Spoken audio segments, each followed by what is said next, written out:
brought to you almost live from the Dude in the Basement Studios. Why? Because that's where the good stuff is.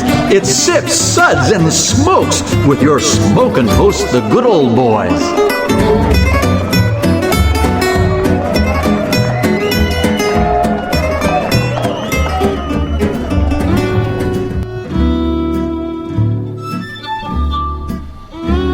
Suds, Suds, Suds. It's time for more Suds. Welcome to the Suds episode where everything good in life is worth discussing. Man, I always look forward to this show.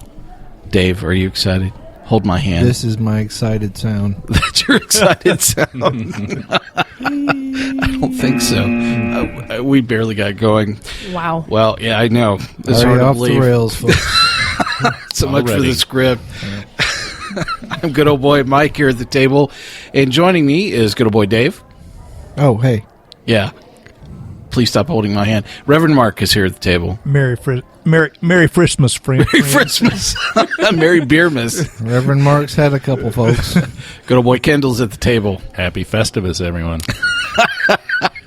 We should have that. So we should have that clip, you know, Happy Festivus. That's a great song. And the airing of grievances. There you go. I agree. And good old gal Julieanna is here at the table. There are no grievances here. Hello, folks. A really great lineup here at the table.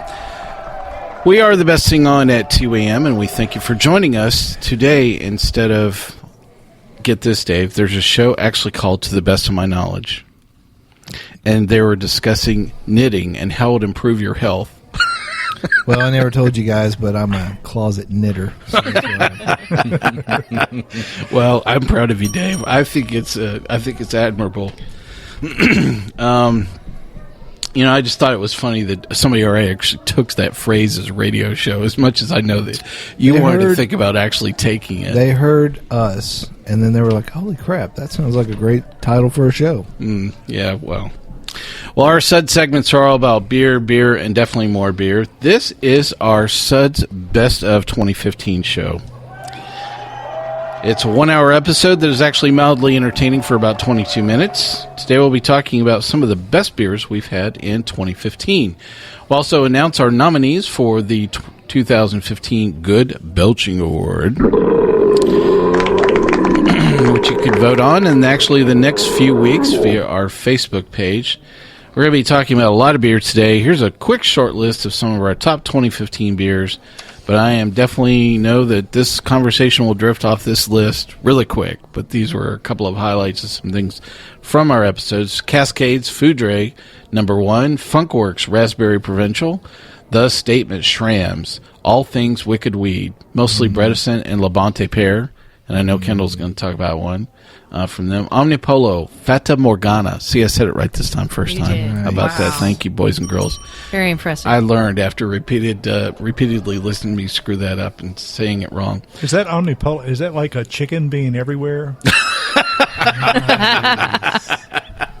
Wow. See, he sneaks them in, folks. He does. Them in. You know, and I thought Dave was the one with wit. All right. No, I never thought that. Reverend Mark, you'll be the bright one at the table today, okay? Let's see. Oh, boy. Yes, I will. It's really not a contest. I'm sorry, that was the wrong button. Lost Abbey's Angel Share, Jester King's Nocturn Chrysalis, Yazoo's De Rouge, Batch 2, Fresh Squeezed IPA from Deschutes, and definitely Watermelon number 30. Watermelon Gose is just a short list of some things that we have talked about on Sip, Suds, and Smokes on our Suds segments over 2015. Now, each of us has tasted in excess of 5,000 beers this year. It seems like every year, you know, it's really difficult to say there's just like one beer. You know, it's like asking what's your favorite color blue, or which one of your idiot nephews or nieces doesn't annoy you the most. Who's your favorite co-host? Or who's your favorite probation officer? Wow. Well, we've had a lot of interesting moments, you know, on the show this year. And, you know, one of the things I really enjoy are just all the interesting things that happens on Sip, Suds, and Smokes. And in a timely way, we actually were getting into the spirit of the new Star Wars movie release on on our mead show this year. Check this one out. The thing that was missing from this particular mead are good, impressions of Star Wars characters. So here's my test to you. You have to talk. How would you describe mead in your favorite Star Wars character? You got some good ones to pick from here. So I'll go first because I at least had more than a minute to think about it. Okay.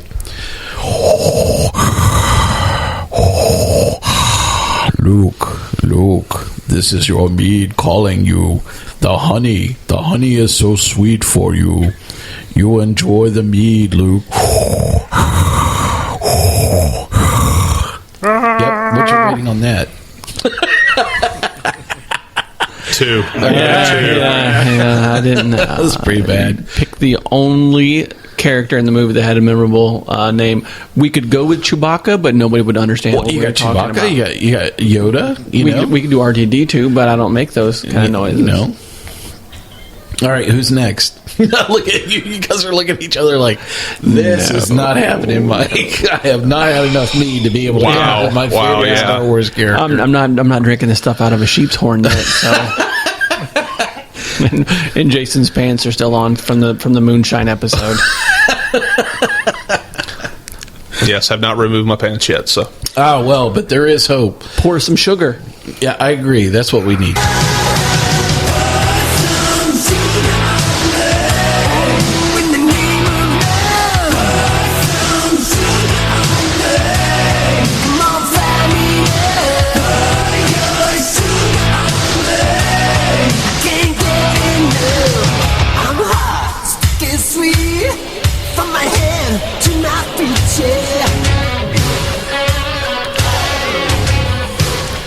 Oh, methinks that if we were going to have... I can't even do Yoda.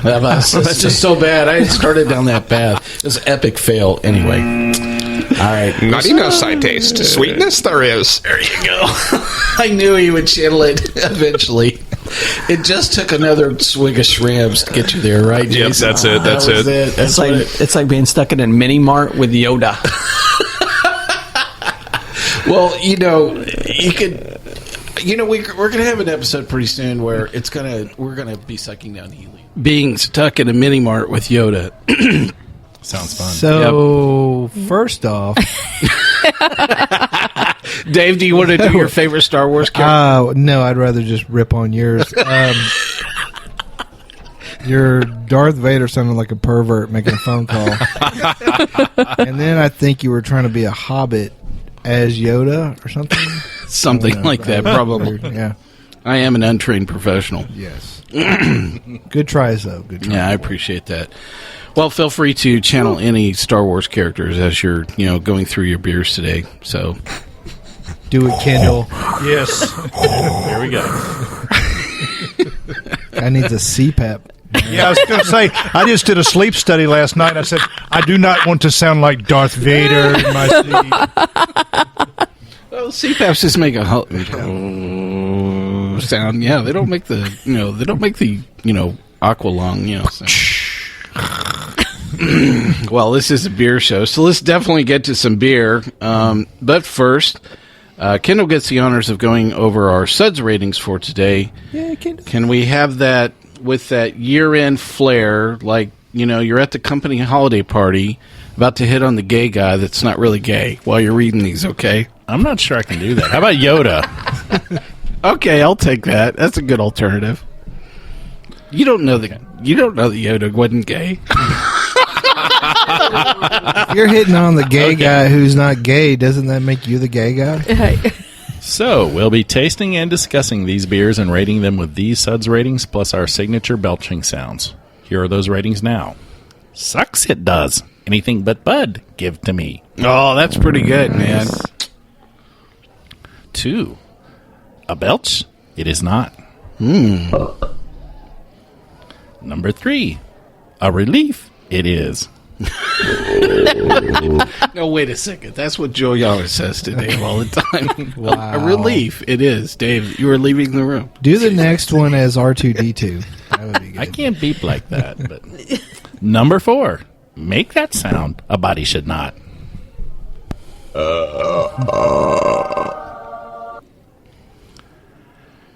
Number 5, Hang Time. Listen to it. Another Give Me. Nice. Excellent. Kendall definitely wins the creative award on that one. I don't know if body noises and smells would really affect a guy who lives in a swamp, though, right? I don't know. He's pretty old. Yeah. He's seen some things. He's got hair growing out of places, so maybe he doesn't hear or smell too well. Many places. Yeah. Well, let's get right to it to talk about some beer. Dave, I know you had lots of great beer this year. Tell us. I honestly did not drink any beer this entire year. Yeah. Yeah. Look. I drink every beer. Yeah. Therapy Tuesday, Wednesdays, and every other Sunday, okay? Well, it is an epic task to pick 3 out of the millions of beers that I tasted. Ooh, excuse me. I'm tasting some now. For the second time.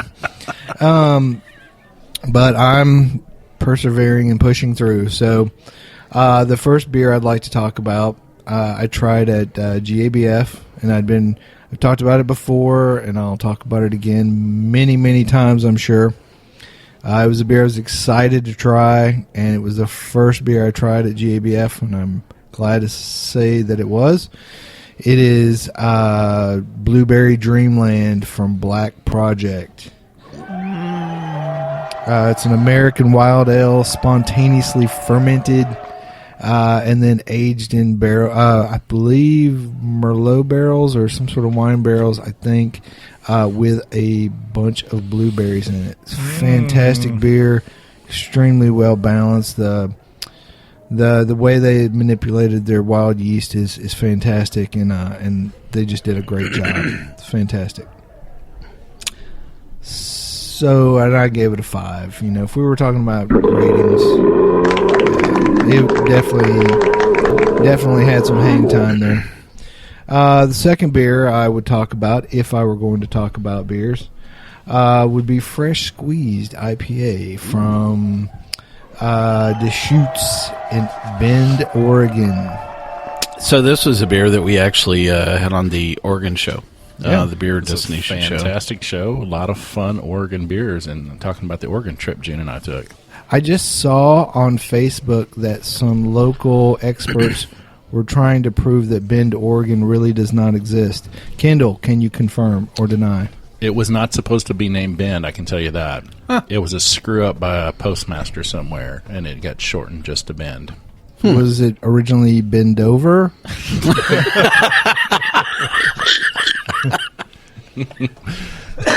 There was another word before Bend, and it got dropped off the application. Ooh, that'll be another show for another time. We'll guess what that word was.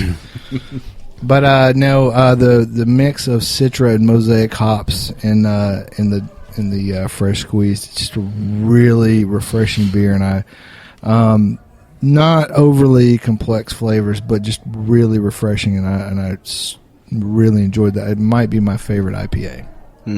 Gave that one a 5 as well. So I have to tell everybody a little bit about the backstory around this beer. So we ended up picking up. This was one of the few beers we bought, and I ended up picking up a 6-pack of Fresh Squeezed, and had no idea if we were going to talk about it on the show or not, you know. And so we had these. We had the beer destination, show lined up, and I was like, wow, if Kendall had that, it would be great, for us to talk about it. And so I'm calling Dave. I'm like, I'm talking to Kendall about some of the beers he wants to go through, and we're like, man, we definitely need to talk about a Deschutes beer. I'm like, oh, hey, we picked up a 6-pack of Fresh Squeeze. It was actually a 12. Yeah, okay, a 12-pack. 6-pack by the time it got here. Well, no, it was worse than that. so I'm like, okay, well, so we're going to have Fresh Squeeze on the show, and Dave's like, yeah. So, sorry, dude. Oh, come on, man. But then you found one. Who saved the day? Julieanna. That's right. That's right. She was hiding them from me. Yeah, I was. I was rationing them out. There you go.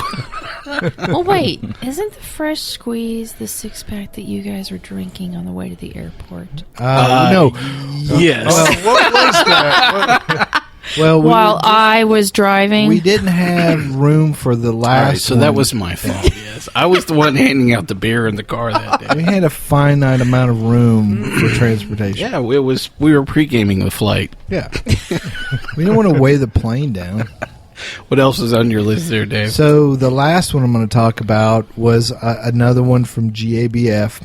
It was from the Wrecking Bar in Atlanta, Georgia. It's a brew pub.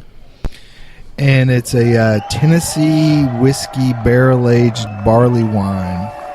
I believe it was aged in Dickel barrels. That's Dickel, everyone. Get your mind right. So... it was such a huge. It was a really huge beer. It was well over 10%, but the way they had aged it in those whiskey barrels really smoothed it out, and rounded out the flavors, and it really softened everything. And it was very big and caramelly and just delicious. And it was actually a barley wine I think you could probably drink full pints of instead of having to drink snifters with your pinky up and stuff. But this was a fantastic beer, and I really want to get down there and try this at some point. And I hope they have it when I get there. Hint, hint, Wrecking Bar. Get your mind right. And I would give that one also a 5. Cool. How about that? And a brew pub beer. At that. So how about that? Well, we're out of the chute with the first beers we're talking about for 2015. Up next is going to be the Reverend Mark talking about his top beers for 2015. Where does one start? I'd have to say Good Star Wars character impersonation. Yeah, from my sleep study last night. It's Darth Vader taking a nap, everyone. Quick, turn it on the Home Shopping Network so they'll sleep a little longer. Luke. Yes. Well, where we start, my beer memory goes back a long, long way. At least 2 hours. Or 90 minutes, but who's counting? I think the beer that really not only takes me back into 2015 is one of the great beers, if not the greatest. When I tasted it, it took me back even further to a time even before I knew anything about beer or pure grain alcohol or anything like that. And so, as we were winding our way through the booths at the GBF, I saw the Paradox sign with the Scully Bones and the sour beers that were all to die for. Oh, yes. But the one that captured my taste and my imagination ever since was the Scully 30 that's already been mentioned, the sour melon, the sour watermelon, salt with salt. And stuff. Great And beer. stuff. And we gushed about this beer, on my the gosh, GABF yes. show, and we had been just, talking about it forever and ever and ever. And they produced another batch of this, and I was able to pick some up, and we're actually sitting here and enjoying it during the show today, where we just did not. as good. Yeah, after GABF itself. And really great beer. Tell us what you thought about it. Well, I thought it had. I'm one who kind of works through the sours at a very, very, very slow pace, and usually try to buffer it with some malt and some hop in between. But this is one that I felt like right from the beginning that I could really savor, even like a 16-ounce pour, slowly, of course. But the sour just there seemed to be a softness in the the beer, the liquid itself. It had a very soft taste that I think was part of the salt aspect to it. Yeah, the watermelon, and it did not taste like it was a flavored kind of experiment. It really did taste. It was just that very subtle, but yet fresh, sort of freshly, chopped and They told us they guzzled. used a butt ton of. That was an amazing actual picture of all watermelon. those watermelons. Yeah, I was As just they going to went say, down. I still Yeah. remember that picture of the watermelons. So yeah, it just took me back to very, simple times, simple pleasures, but this one with a very wonderful sour twist to it. Well, cool. Well, it's good to get out of the chute. Well, listen, we're going to take a quick break here, and then we're going to come right back up and pick up with Reverend Mark. We'll be right back in just a few short seconds.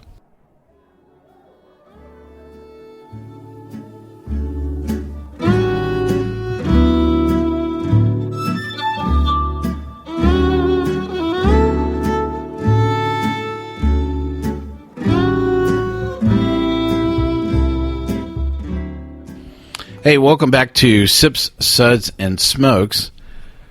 We're glad that you came back and joined us instead of hearing about knitting and you and your No. healthy habits. No, we're just glad you came back. To the best of my knowledge, it's healthy. It's the healthiest thing I do. Is it knit 1, pearl 2, or pearl 2, knit 1? I'm not going to get into that, Mike. We're talking Okay. about beer today. Like a good running stitch, that's what I'm talking about. That really gets my heart rate running. Wait a second. How do you even know about Mike that? knows a little bit about knitting. Did another knitter just Pass come the out beer. of the closet? All right, Reverend Mark, what's up next for you, man? All right, I'm going to go from the complex. We've already mentioned the salty watermelon barrel stuff, which was just amazing, to the very simple yet sublime. I have to say that one of my great beer memories of 2015 was Cigar City's Florida Cracker. Florida Cracker. Yeah, Which is an unusual choice of all the things that Cigar City makes. well, no, and the thing is, it arguably is maybe not their best beer, But but this in was terms about- of my beer memory for Yeah. 2015, This when was I was about on an the Gulf of experience, Mexico, yeah. and there was very little available through the Piggly Wiggly where we were in that neighborhood. Okay. That's saying a lot. Now, if you'd have gone to the Piggly Wiggly down the road to Port St. Joe, maybe something more would have been waiting for you from Cigar City. It's all This about the was- Piggly This Wiggly. was it. This Yeah, was it. It's which Piggly Yeah. you go to. I'm thinking these are mating rituals of people in Alabama as well. All the ugly people in town, you're the least ugliest. And once again, Absolutely, we're going to be banned once again. Oh, yeah. Or have we ever been unbanned? Yeah, I think the ban is going on infinitely. Yeah. So Especially you in like the Alabama. beer, at least. Love the beer. It just cuts through all kinds of food when you're on vacation, especially if you're going like to the Casa Bonita, someplace like that. Casa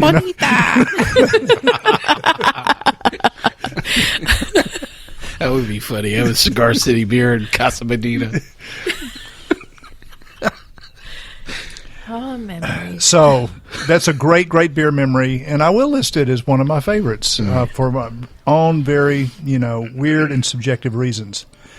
Then I'd say Oh, another one that during this holiday season, and we're talking about barrel-aged beers and kind of spicy, hoppy type beers, I really have to give a shout-out to Stone for their Double Bastard Double Rye, or Double Bastard in the Rye.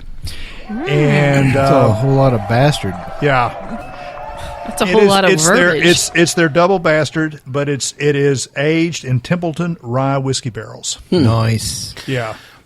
Now, I think one of the things I noticed rather recently that Stone was doing is they were marketing this under a different label, not under Stone. They were doing it like under the Double Bastard Brewing Company or something like that, which I thought was interesting. Or maybe it was just the restaurant that I was in didn't know that it was a Stone beer. Oh, this is by Double Bastard. Oh, this is And by I think Double I Bastard. think that the Double Bastard in the Rye is a cousin to their bourbon, the Southern Char, I think it's called. It's their bourbon barrel Double Bastard. But if you do a parallel tasting, this one. Well, This one takes it. was it the fact that it was in a Templeton barrel, or what was it that was so different about this? I guess it really just gave those kind of almost pungent yet peppery, wonderful spice, in your face type notes that you get from a really rye. good rye whiskey. Yeah. But it was just so, huge with the malt there too. And then of course, extremely, probably IBUs were 80 or 90. So it was just a lot of extreme sensations going on. Was it like a party in your mouth? It was like a Christmas party in your mouth with all the lights flashing in omnidirections. And Kendall hitting on the Wow. gay guy. Ask Yoda. Yes, Yoda, yeah. So, any other quick ones you just want to have by name before we move along? Well, yeah. Come to think of it. Can't double that. Let's move it along. Another shout out for AleSmith. I love all their beer, but their Grand Cru. Nice. Yeah, really Yeah. nice, strong, dark. That Classy. just is just classic. Yeah. We had the age one that I had for a while. I can't remember if we had that on the show or not. I don't think so. I don't think that was on I the think Cellar we show. had it, but it was. I think it was yeah. at the party. I think it was where we had the Grand Cru from Oh, AleSmith. that party. Yeah. Wow. Yeah, I was about to say, which party we're Yes. talking about. Well, up next is good old boy Kendall with his top picks for 2015. I think one of my favorite beers that we did here on the show, and then I've had in other places, is the Red Angel from Wicked Weed. Oh, yeah, man. The So it was really Angels. great Yeah. to meet Walt this year. And Yeah. we spent a lot of time with folks at Wicked Weed. He's very tall. Yeah. The cellar master, Andrew, came and was a speaker at Music City Brew Off. And Yeah. it was just, it was really great, the connection that I feel like not only the show, but a lot of Nashville area brewers have made with the folks at Wicked Weed. So maybe those products They're will doing- come over here to Tennessee someday soon. Just doing great stuff over there in Funk Asheville, too. Oh, yeah, we got good time. be- Yep, we had a great time at Funk Asheville. It was a really great festival. We got all funked up. Yep. Really great. But that Red Angel, of all the angels are great. Yeah. Yeah, there's a bunch. So That's there's your White favorite? Angel, Red Angel, Red Gold- is- Golden Angel, Black Angel. Yeah. Yeah. But they take that sour red and they just fill it full of raspberries. Oh, did you have Charlie's Angel yet? No. It's probably the best one. It tastes a little bit dated, like it was made in the 70s, but there's still some really nice, refreshing flavors. I'll put Charlie's Angels on my list. But yeah, the Red Angel, barrel aged for 9 months on those raspberries in red wine barrels, just fantastic. Walt is rolling over right now. Yeah. So, Red Angel is one of the beers we had on Sours of the South, and you can go back and listen to that episode and actually hear Walt introduce that beer and talk about how many raspberries they really infused into that. It was pretty amazing. So, really great show. What else is on your list? Another one on my list, just a great beer of the year, and it's related to a beer that was on the show. And we talked about on the Sours of the South, also the Yazoo Deux Roches, which is a Flanders Red Ale. Excellent beer. But they do some really cool variations of that, kind of single barrel projects. Yep. And one of those was the Cassis with the black currant. And Oh yeah.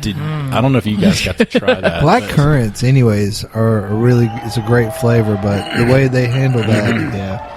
It was delicious, and I Yeah. think one of the best beers Yeah. that has come he's out of put the Embrace the Funk series. They're getting better and better. Until I tasted Uh-oh. Lovin' on Peaches a week ago, but just great stuff coming out of Embrace the Funk. But that De Rouge's Cassis. What was that beer fantastic. called? The new one? No, Oh, yeah, Cassis? the new one, yeah. Lovin' on Peaches. You better watch out.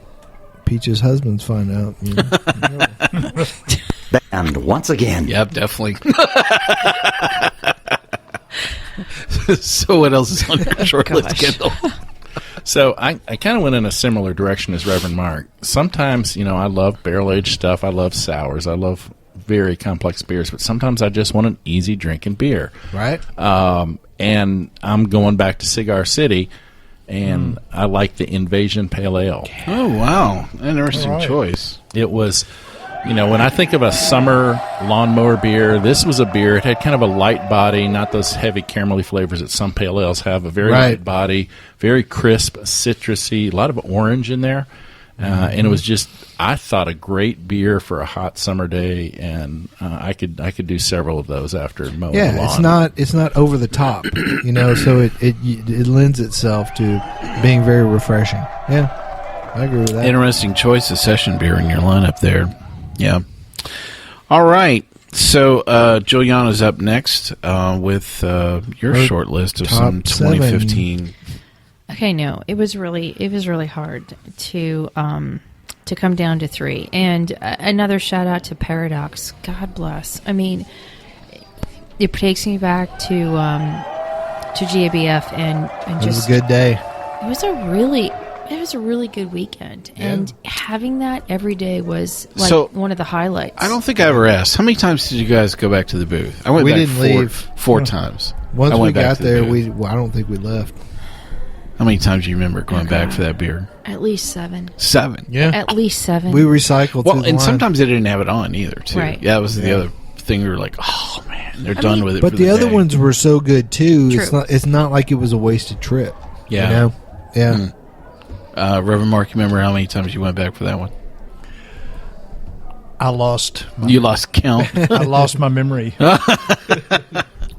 Yeah, sure. Yeah, great beer, though. It was that good. Okay, but anyways, so for me, I'm kind of all over the map. One thing that we had, and I think we talked about it on a previous episode, was from Prairie. And I believe I could say this for all of us, we're all in love with Prairie right now. Their Funky Gold Amarillo, to me, I keep going back to it and really enjoy it.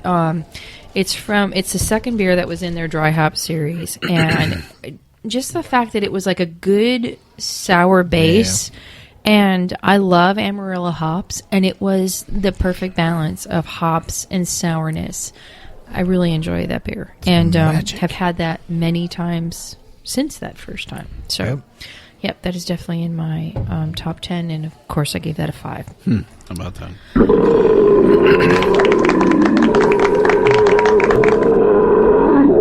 Now, in a completely different plane that I had at GABF and absolutely fell in love with and talked to the brewer, for about 15, 20 minutes about how he did this, is the Last Snow Porter from Funky Buddha. Oh, yeah.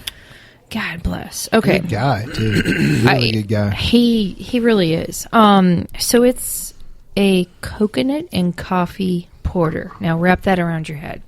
And what made this to me very extraordinary is the fact that the coconut was not toasted coconut. It was just a pure coconut flavor, and it just shone in such a nice way. But you can also get some roastiness in the background, and to me it was a really great balance between something that could be really sweet with also something that was very roasty. And I think I had 4 helpings of that at GABF. Well, it was cool because that one, what you're talking about, was built off of what was a really good base beer anyways. Yeah, exactly. Again, and 5 again. Totally.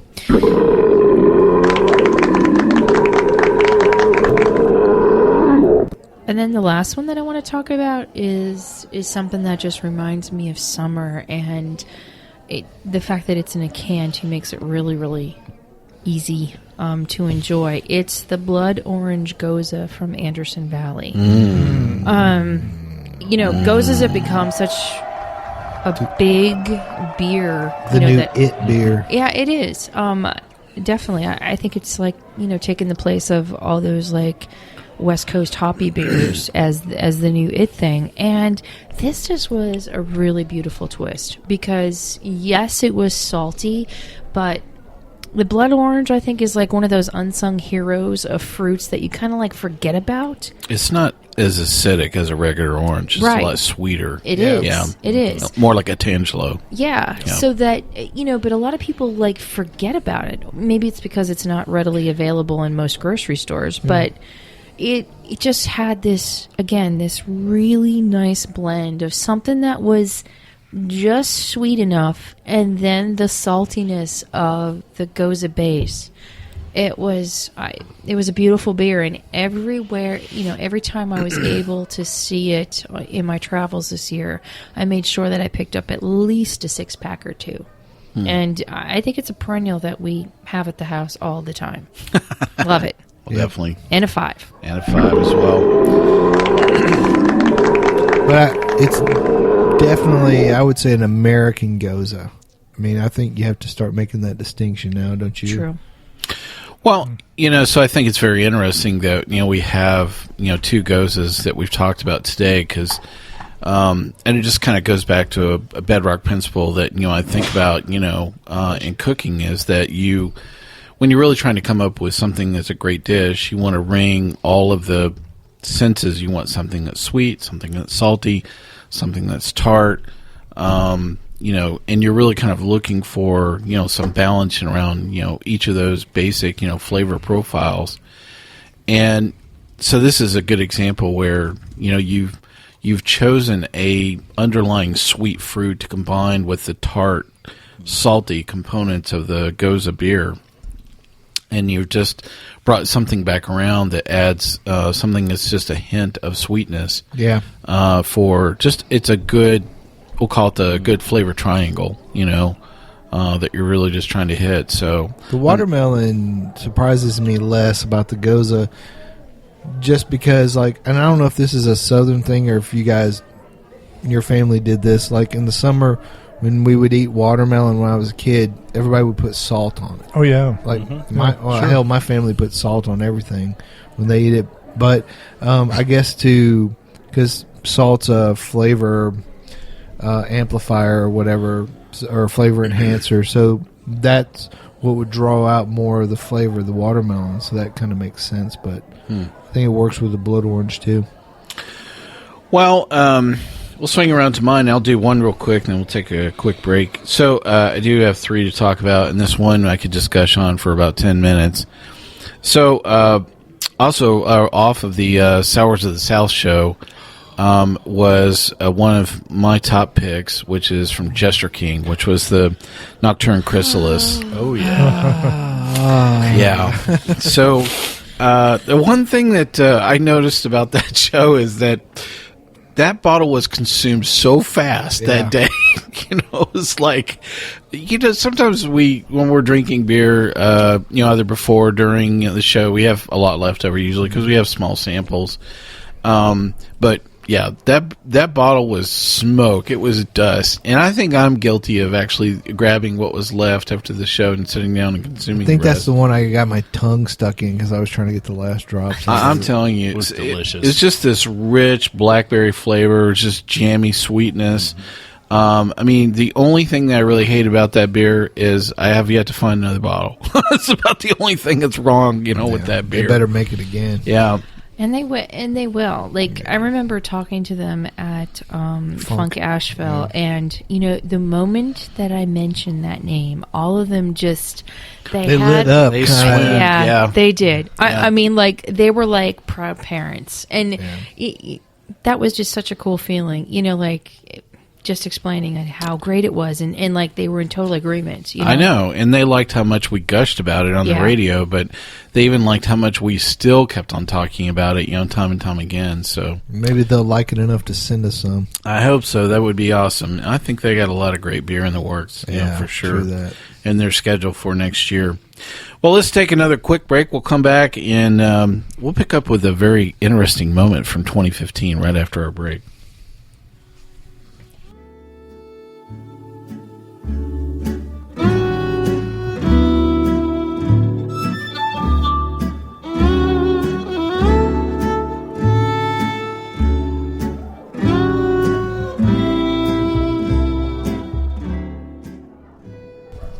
So my favorite ABBA song is that one where they don't play any instruments and they don't sing.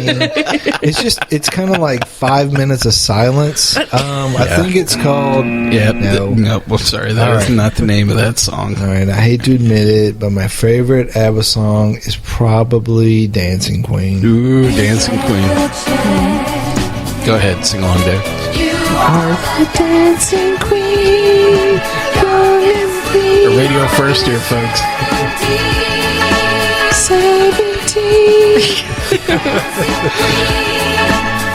How awesome. We have made history. We have destroyed the human race.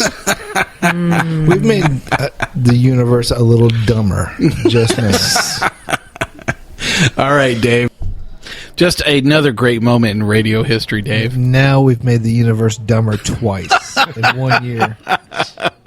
But have you been practicing a little more ABBA since then? You are the dancing queen, young and sweet. There you go. I love the reprise. It was awesome, Dave. Well, a really great show to draw on. And if you did not have a chance to listen to our show on covering Omnipolo, where we talked about our favorite ABBA tunes, you should go back and listen to that show. I have to say, That was a good episode. we have so much fun doing some of the craziest stuff. But I have to say that anybody that combines ABBA beer and talks about or ABBA and talks about beer from Omnipolo, it makes it more entertaining. I want to talk to them. ABBA beer. What would that taste like? Yeah. Wow. And that's a part of I don't think it'd be the dancing queen. I think it'd just be the queen. Yeah. So, Make your tongue go numb. well, I did have a couple other beers to talk about. Oh my gosh, I can't believe. This is one that I just could talk about for days on end. So, Julieanna mentioned the right word, which is Prairie. Prairie Ale. Yeah. I know. Made some great stuff, and we reviewed Brett C. this year. Was one of the beers we had on this year, and we talked about Old Grumpy, which is it's an old ale that's infused in a brandy barrel, I think, was what Old Grumpy was. So Apple brandy or something. this particular beer is Prairie's Apple Brandy Noir. So this is, I believe it's a stout. I'm sure somebody's going to correct me on that, but it's just this really great beer that is aged in a brandy barrel. This has really moved into unicorn status, which really sucks. It is very difficult to find, and it's a bit pricey. I think some people kind of get a little sticker shock and go, "What?" For that little bitty bottle. Yeah. It's worth every ounce. It really is. Just a really fabulous beer. I do miss the Old Grumpy, but this is equally nice. It's just the start of the concept of what barrel aging really can do. I think if I went back and taste this base beer, which it's been on Prairie Noirs and been in several different types of barrels. This isn't the only one that they've done. Is an Apple Brandy. They've done it in some other barrels, but this is a good example of what barrel aging can do to elevate a tasting profile. I really do love brandy as a barrel itself. Rum is another really great type of barrel that I really think works well with a lot of great beer. Tequila, not so much. A lot of wine barrels, especially red wine barrels, can really fight with the beer hard. I really felt like some of the beers that we had from Cascade, I felt like some of the beer was kind of fighting with some of those barrels. I'm pretty sure if a beer got in a fight with a wine, though, the beer would probably kick its butt pretty hard. What do you think, Kendall? You're talking like bottle versus bottle. I mean, I'm talking taste profile. I'm talking like I'm a stout. You're a Pinot. Who's going to come out on top? Just depends. What are you having dinner with? Yeah, I was about to say we can step outside and sell this. I'd say they both win on my tongue. So, but that the epic, the Elderbred, wasn't that in a Chardonnay barrel? Yeah, or something like. Yeah. So yeah. Well, the thing I really love about this, I do love Prairie's Imperial Stout, which is bomb, and it's a very popular beer. It is a wonderful stout.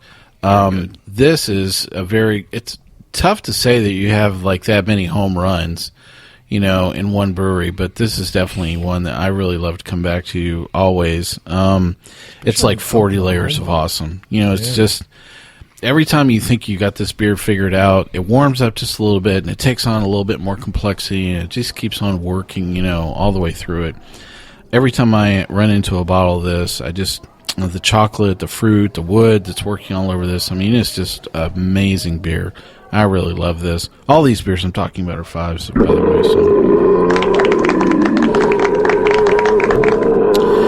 Well, the last beer I want to talk about is actually not a beer, but a mead. We had a really great mead show, several mead shows this year. You got to hear Shay and Jason, who were on with me for a couple of mead shows this year. And one of the meads that we had was from Schramm's. And Schramm's is a really great meadery. And the one that we had is called The Statement. And, this is just incredibly, flavor complexity that I remember. I actually went back and listened to the show, what I was saying about it, as well as looking at some of my individual tasting notes from the show. And I remember, how fast that really hit me, the alignment with the Ruby Port that mead had, because it just had such a spot-on flavor profile for just a really something that had a lot more depth than I would expect from a lot of meads. Meads are wonderful, but they can be sometimes very simple, in the way that you approach them from a flavor profile. And this thing just kind of took you on a giant roller coaster and was like, bopped you on the head and said, "Oh, hey, I'm here to stay, big boy." Yeah. It was absolutely one of the fastest moving, bottles. I think it was gone even before we got up from the tasting table once again, and that's always a mark when something is moving fast. It was interesting. I actually listened to all of our ratings during the show, and we all rated a 4 in the middle of the show. But then the show was over, and that was the one bottle we just kept on talking about forever. And we tasted 12 different meads that day, but that was the one bottle we just kept on talking about, for never and ever. Just a lot of layers of cherries, and it just, the thing I remember is I don't want to put anything else in my mouth because I just want to keep that aftertaste of this mead just going on and on and on. It was just really fantastic. If you didn't get a chance to listen to that mead show, go back, check it out. It was really good. We had a great time. Plus, you get to hear Jason with his, impersonations of Star Wars character that were actually pretty good. Apparently, someone's pants came off towards the end. That didn't happen during the show, anyway. Would you? And there are no photos of that event. Would you? If That you we could know go of. back, would you give the statement a 5, or would you stick with your 4? I would probably amend it and coming back and saying it was a 5. And I think part of it was, I'm rather reserved about holding that top spot out. And I don't know that I've really tasted enough mead to really understand where is the top end, for, a lot of meads. And I think looking back, having tasted, probably another 40 or 50 meads, since then, I can come back and say, wow, I think that was the top of the peak. I just didn't realize it when I was there. So that's something you said for that.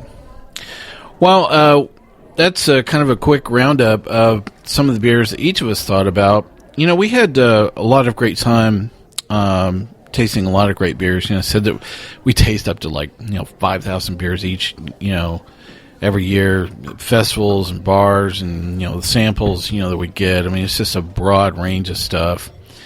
So we always get handed a bunch of one-off stuff or things that are just made on draft, for one time and one time only. What's something that just really captured your attention, that really kind of caught you and went, wow, Oh, I know something. At the Winter Warmer, they did, what was it called? Black Ice.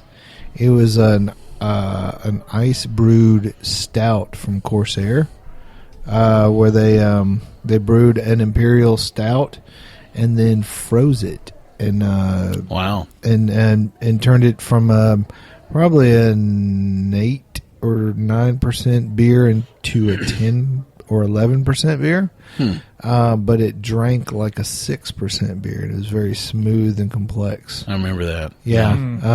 I don't know that it was the best beer at the Winter Warmer, but it was a phenomenal beer, and it's one of those beers that'll get you in trouble. It's like that one friend you had in school that would always get you in trouble. Yeah, that one would sneak up on you, and next thing you know, someone's pants are off, and you're all drinking moonshine, making Darth Vader noises. So there you go. That's mine. Any other one-offs you guys want to talk about? I'm not sure if this was when we were at GABF, but it was early into that week where the week of beers. Yeah, the week of beers. And were we at the World of Beers? World of Beer, yeah. Yeah, the World of Beer. And it was it was a brewery draft that was like a one-off. But it was like, I remember it was either a Grand Cru. It was their anniversary. Oh, was the cuvee. The cuvee. Yeah. Yeah. I think that's what it's that called. was yeah. heavy duty, right. man. Their anniversary beer. That was big amazing. beer. Because we've had the Cigar on here, which was last year's. Yeah, that was great beer. But that was draft, and I had a few quick ones that really captured my attention that I wanted to mention. So, Snake Handler from Good People. Every time that bad boy was on tap, I was right there. I'm like, just turn the tap on. I'll let you know when to turn it off. Gallons of that. Really great IPA. I love it fresh. And I've had it in a can, too, which is not widely distributed in a can. It pretty much stays in Alabama. But it does make its way, in some other states in kegs. Really great. Which Mike cannot go into Alabama, so it's difficult for him to get that in the can. Well, Blackberry Farms has their classic Saison was on tap in a lot of places. Kendall, I know you really enjoyed that beer this year, didn't you? I did, and they've had several varieties of it. They had a spring, summer, and a fall. Mm-hmm. June and I paired the fall with Thanksgiving dinner, and it was fantastic. Yeah. Perfect beer. The winter rocked the house, so I'm telling you. I've not tried the winter yet. It's phenomenal. Oh, we got to get that then. Well, the last thing that caught my attention was what we had at Swansea Day up in the loft. Was that Bo and Luke first release. Wow, man. That was I impressive. couldn't believe how You're good right. that beer held up. I wish in I a remembered keg. it.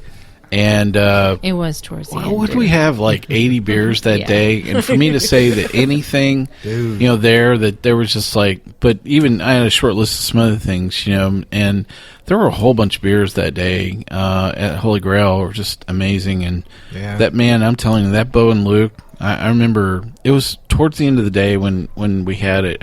And usually your palate's just like completely worn out. It was like, well, it tastes like another stout. No. This was like. Here's a quick tip for all the listeners: don't go to Swansea Day and then go beer shopping. You will spend a lot more. You will than not have any money. Yeah. When you're left. Well, listen, we have a couple more things to wrap up our 2015 show. First off, our Good Belching Zone nominees are coming out. It is an honor, nay, a privilege, to be called one of these less than honorable establishments named the Good Belching Zones. So listen, on our Facebook site, there is a page where you can vote in a poll for your favorite Good Belching Zone. These are exceptional places that we love to sit down and drink beer, and we'd love to hear what your favorite one is. So we have 5 nominees, and they're in no particular order. They are Holy Grail in Louisville, Kentucky, the Porter Beer Bar in Atlanta, Georgia, the Belmont Station in Portland, Oregon, Capone's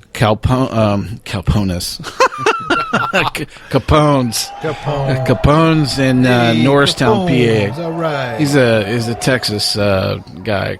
So Capone's and Navarre Res. Did I say that right? Yeah, Portland, Maine. I faked it well. Portland, Maine. So voting is going to be open on this until February 1st. So be sure and hop on there and check it out. Listen, I know we've been to a lot of great Belching zones. So listen, if there's one we definitely want to get back to for sure, maybe. Well, there was that one incident that happened at one place that I'm not going to talk about. But let me just say, if you go to Denver, take extra shoes.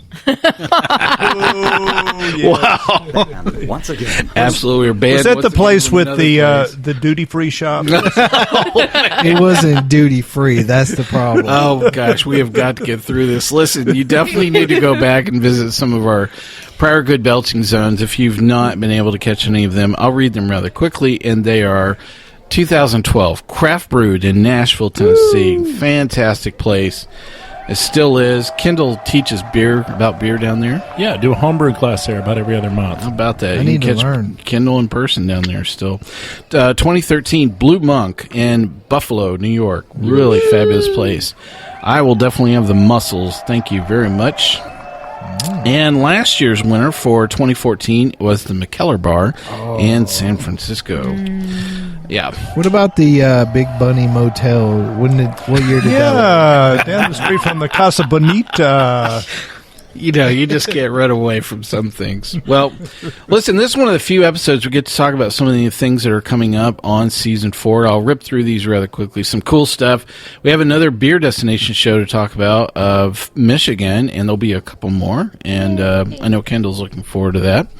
Lots of brewery takeover editions. Almanac Brewing, Four Hands, Jack Yo's, name a few.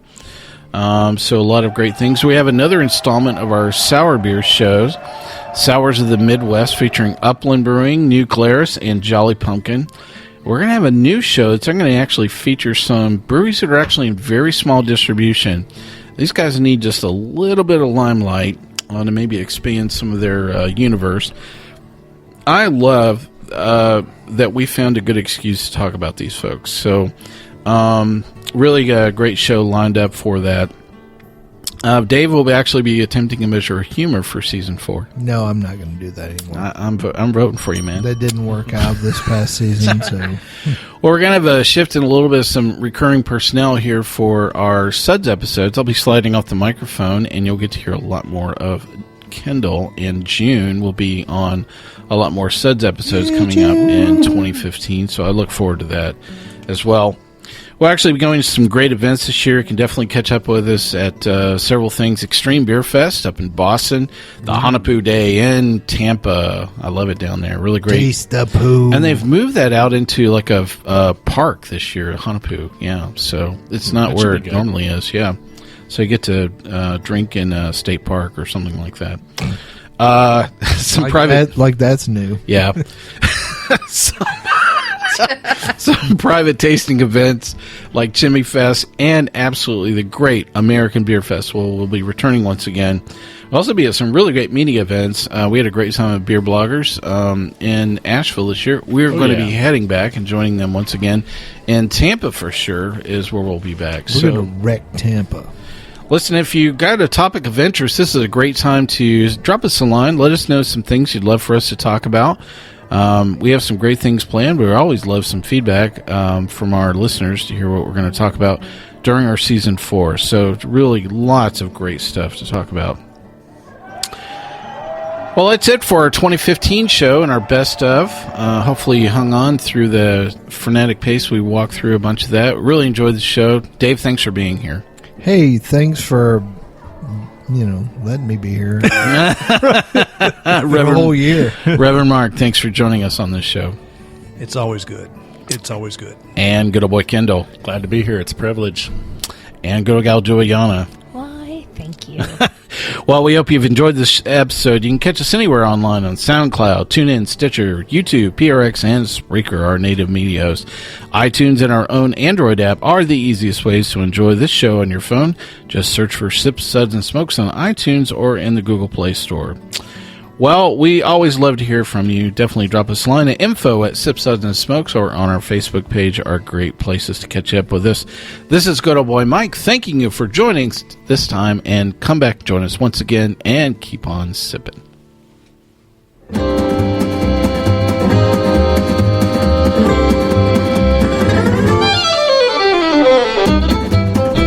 This has been a One Tan Hand production of Sips, Suds, and Smokes, a program devoted to the appreciation of some of the finer slices of life. From the Dude in the Basement Studios, your hosts, the Good Old Boys, will see you all next time.